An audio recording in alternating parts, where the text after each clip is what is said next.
Bonjour à tous et bienvenue sur ma chaîne YouTube. Alors, dans cette nouvelle vidéo, on va parler de quelque chose de très important. On va entrer directement dans le vif du sujet. Je vais vous aider à comprendre vos cheveux.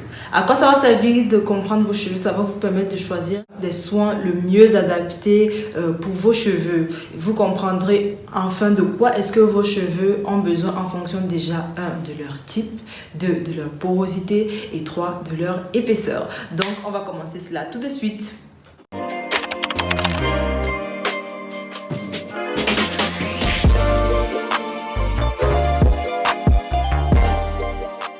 Alors, première des choses, s'il faut connaître vos cheveux, il faut pouvoir classer votre cheveu. L'une des classifications les plus connues pour les types de cheveux, c'est la classification d'André Walker. Qui c'est André Walker? C'est un coiffeur afro-américain, un coiffeur de star. Il a créé une classification en 1990 qui est jusqu'à présent la classification la plus utilisée. Il a fait un classement avec des chiffres allant de 1 à 4 qui représentent une catégorie de cheveux allant du plus lisse au plus crépus, mais aussi avec des lettres allant de A à C. Les cheveux qui sont le plus concernés par ce que je fais ici, ce sont les cheveux à partir du type 3. Parce que là, on est déjà sur des cheveux de type frisé. Mais ce qui m'intéresse le plus encore, ce sont des cheveux de type 4. Parce que ce sont véritablement eux les cheveux crépus. Ce sont des cheveux qui, je trouve, sont le moins représentés. Et c'est aussi mon type de cheveux. Donc voilà, c'est plus facile pour moi d'en parler. Dans les types 4, on a tout d'abord les cheveux de type 4A. 4A, ce sont des cheveux qui ont des boucles en forme de S. Les 4B sont en forme de Z et les 4C sont en forme de tire-bouchon très resserré. À quoi est-ce que c'est important de connaître son type de cheveux? C'est au moment de la sélection de vos produits capillaires. Il y a certains produits qui sont spécifiés uniquement pour cheveux frisés. Cheveux de type 3A, 3B, il y a des cheveux, vraiment il y a des produits qui spécifient. C'est aussi quelque chose qui peut vous aider dans le sens de la représentation. Lorsque vous verrez une youtubeuse tester tel produit sur ses cheveux, si vous avez le même type de cheveux, vous pouvez espérer quand même que ça ait le même résultat. Mais lorsque moi je vois une fille qui a des cheveux de type 4A mettre des produits, après ça c'est boucles font des choses compliquées. Moi, je ne sais pas si mes cheveux vont réagir comme ça, étant donné que mes boucles sont beaucoup plus resserrées. Donc, c'est quelque chose qui peut aussi beaucoup vous aider dans la sélection de vos produits. Deuxième des choses qu'il faut savoir par rapport à ces cheveux, et c'est quelque chose qui est super méga important. Ça, c'est vraiment le plus important. Vous devez savoir quelle est votre porosité.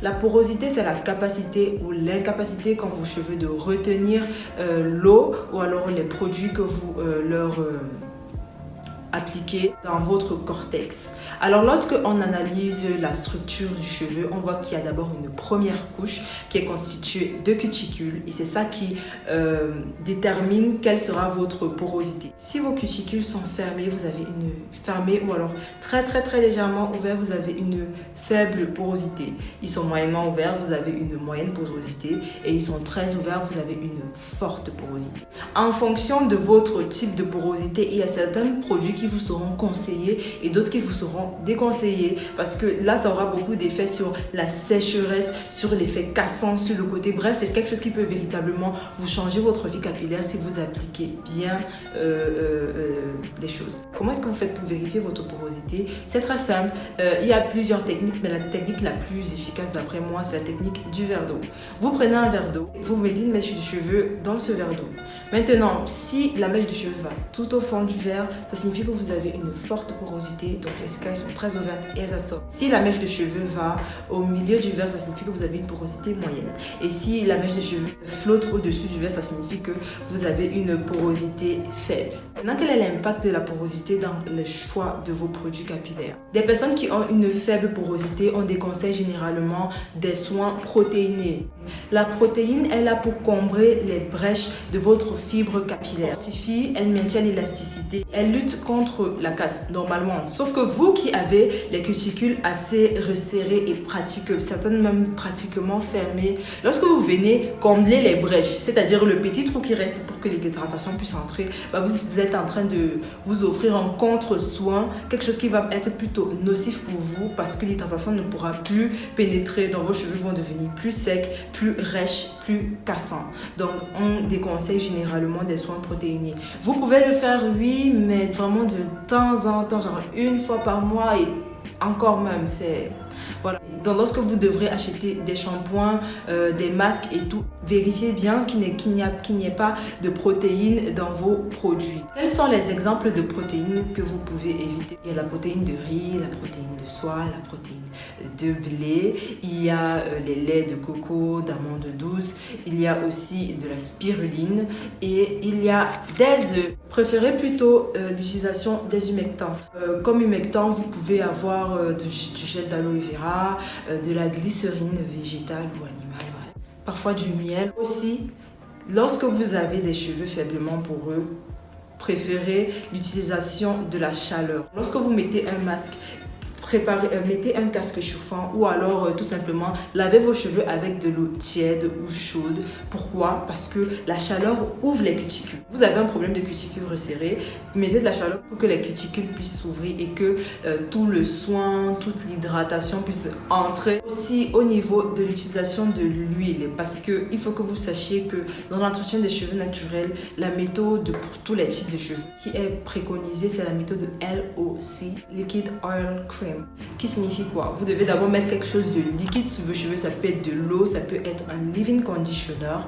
Vous devez mettre maintenant de l'huile pour sceller l'hydratation, que l'eau ne sorte pas de vos cuticules. Et maintenant, vous devez mettre une crème. Ça peut être une crème de coiffage. Maintenant, lorsque vous avez des cheveux faiblement poreux, la partie haut, c'est-à-dire oil, vous devez favoriser des huiles vraiment légères, telles que l'huile de jojoba, l'huile d'amande douce, l'huile de pépins de raisin.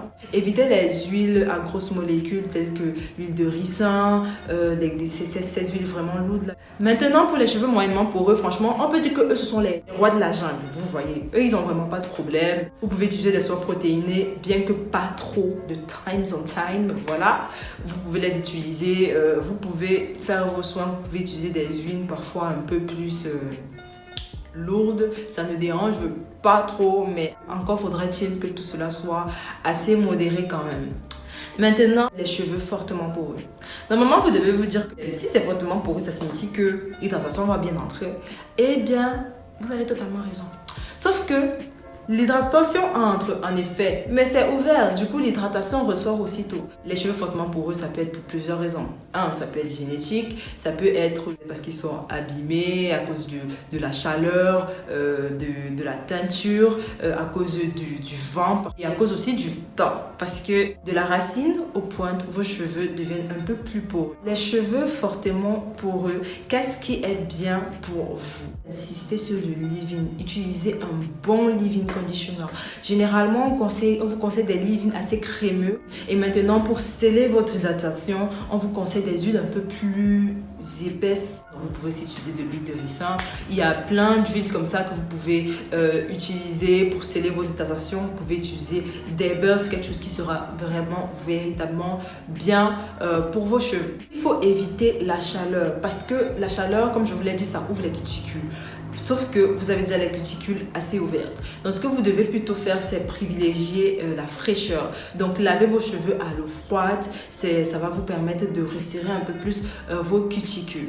Il faut savoir que votre porosité peut changer avec le temps, comme je l'ai dit. Donc n'hésitez pas parfois à faire plusieurs fois des tests de porosité. C'est quelque chose qui pourrait vous aider à mieux réajuster votre hair care. Comme ça, vous saurez à chaque moment de quoi est-ce que vos cheveux ont besoin. Maintenant, la dernière des choses, avez-vous des cheveux épais ou avez-vous des cheveux fins? En quoi est-ce que c'est important de connaître l'épaisseur de vos cheveux? Les cheveux les plus épais sont très solides. Pourtant, les cheveux fins sont des cheveux qui peuvent être facilement cassants. Ce sont des cheveux avec lesquels il faut s'occuper avec le plus grand soin. Maintenant, il faut faire une différence entre les cheveux fins et les cheveux de faible densité. La densité déjà c'est quoi? C'est la quantité de cheveux par centimètre carré du cuir chevelu. Donc vous pouvez avoir une très grosse tignasse et quand même avoir des cheveux fins. Comment déterminer que vous avez des cheveux fins? Le test le plus facile, c'est de prendre un fil, vous comparez ce fil à une mèche de vos cheveux. Si votre mèche est beaucoup plus fine que le fil, ça signifie que vous avez des cheveux fins. Si votre mèche a à peu près la même taille que le fil, ça signifie que vous avez des cheveux moyennement épais. Et si vos cheveux sont plus gros que le fil, vous avez des cheveux épais. Voilà. Déjà, lorsque vous avez des cheveux fins, votre fibre capillaire est plus fine, votre cortex est plus fin, donc les molécules d'eau ont du mal à s'agripper à vos cheveux. Du coup, vous devez éviter au maximum de surcharger vos cheveux avec des résidus de produits inutiles. Évitez des produits qui contiennent du silicone. Évitez des huiles à grosses molécules, comme je l'ai dit, pour les cheveux peu poreux. Privilégiez vraiment des shampoings clarifiants. Les shampoings clarifiants, c'est quoi? Sont des shampoings. Faites vraiment des lavages à fond pour débarrasser vos cheveux de toutes ces choses qui vont alourdir vos cheveux. Vos cheveux seront encombrés et ils ne vont pas recevoir les soins qu'il faut et ils seront toujours très secs, du coup très cassants. Quelle est la différence que vous pouvez faire entre des cheveux fins et des cheveux peu poreux? Parce que je sais qu'on peut se poser la question au vu des interdictions. C'est que contrairement aux cheveux peu poreux, les cheveux fins peuvent recevoir des traitements protéinés. C'est ce qui est même recommandé pour les cheveux fins pour vraiment leur apporter de la fortification. Donc si vous avez les cheveux fins, dirigez-vous vers tous les types de protéines que j'ai pu citer et c'était une liste non exhaustive. Donc voilà. Alors j'espère que cette vidéo aura pu vous faire comprendre que vous avez véritablement besoin de connaître vos cheveux, de comprendre vos cheveux afin de savoir quels sont les types de produits que vous devez leur appliquer. En attendant, n'hésitez pas à vous abonner à ma chaîne. Abonnez-vous aussi sur mon Instagram, sur mon Snapchat, sur mon Twitter, sur mon Facebook même, comme je poste pas tellement sur Facebook, mais abonnez-vous quand même. N'hésitez pas à me laisser des tonnes et des tonnes et des tonnes de commentaires. Parce que quand vous ne commentez pas, j'ai l'impression en fait que vous ne regardez pas.